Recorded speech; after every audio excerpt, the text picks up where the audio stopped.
apartment hallway has always been quiet. The kind of quiet that feels heavy, like the building itself is holding its breath. Most nights I didn't mind it.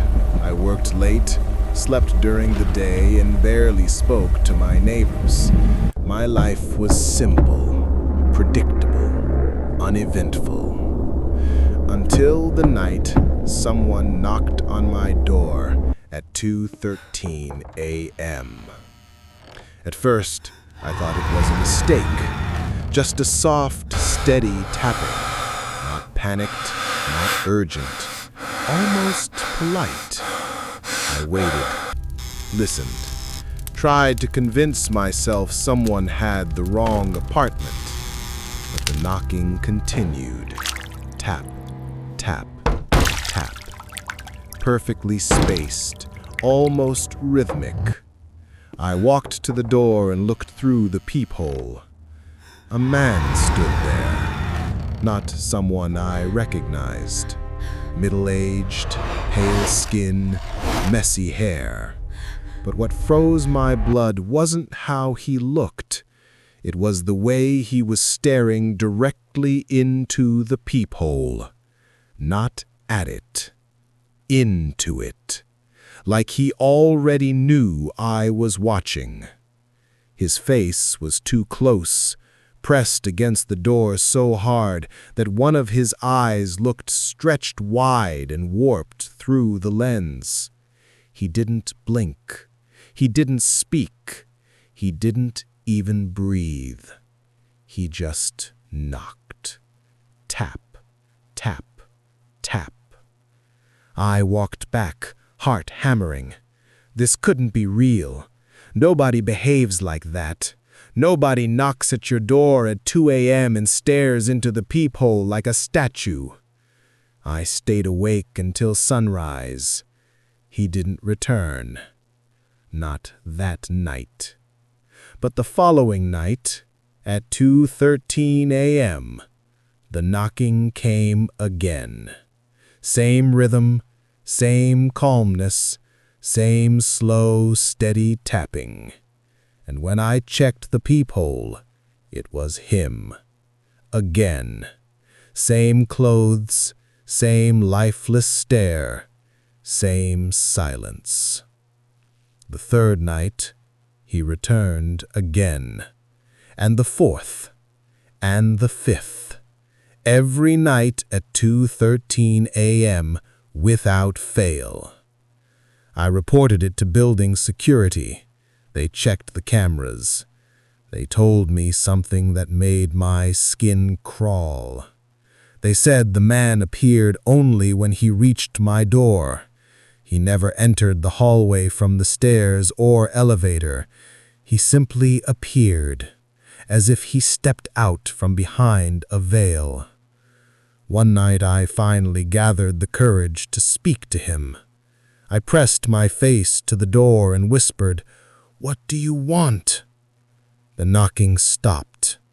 For the first time in days, silence. I slowly looked through the peephole. He wasn't staring anymore. His head had dropped forward, his chin resting on his chest. His body swayed gently like he was asleep, standing upright. Then I saw it. A thin line of blood slowly slipping down his forehead. He lifted his head, eyes still dead, and began knocking again.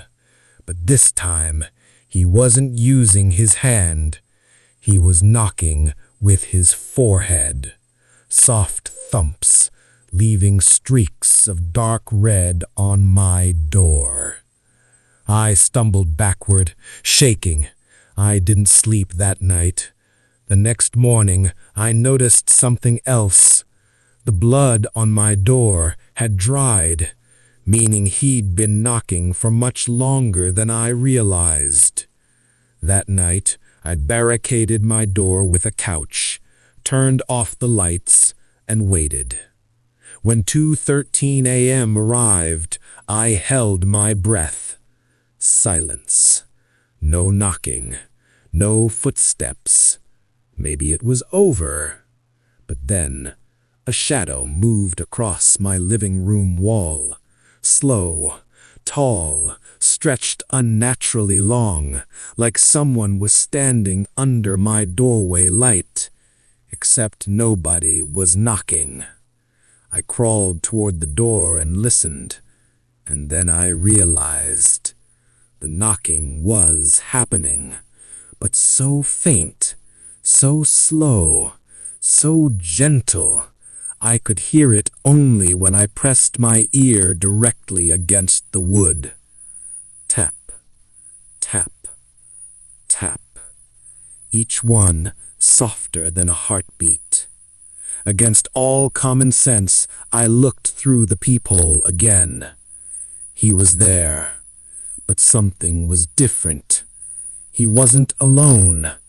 Behind him, standing in the far end of the hallway, was a tall, faceless figure, black as a hole, unmoving, towering over him. The stranger didn't seem to be aware of it.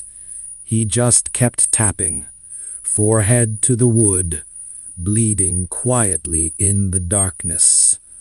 I wanted to scream, but I couldn't breathe. The next night was the final night.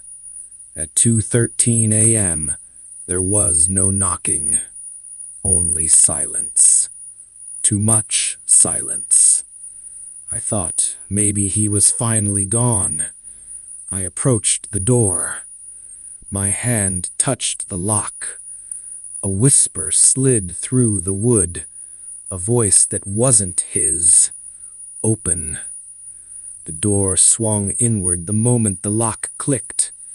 He fell forward, the man collapsing onto me, his body limp, cold, lifeless, dead. He had been dead for days. As I tried to push him off, a shadow rose behind his corpse, not from the hallway, from inside my apartment. I don't remember what happened after that, only the sound of the door slamming shut and me being dragged across the floor. I woke up in the hospital 2 days later. Broken ribs, deep scratches across my back. No memory of how I escaped. The police never found the man who knocked.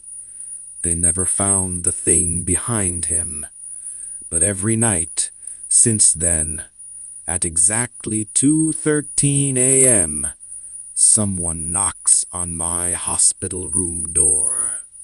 Tap, tap, tap. And I know it's not a nurse, and I know it's not human.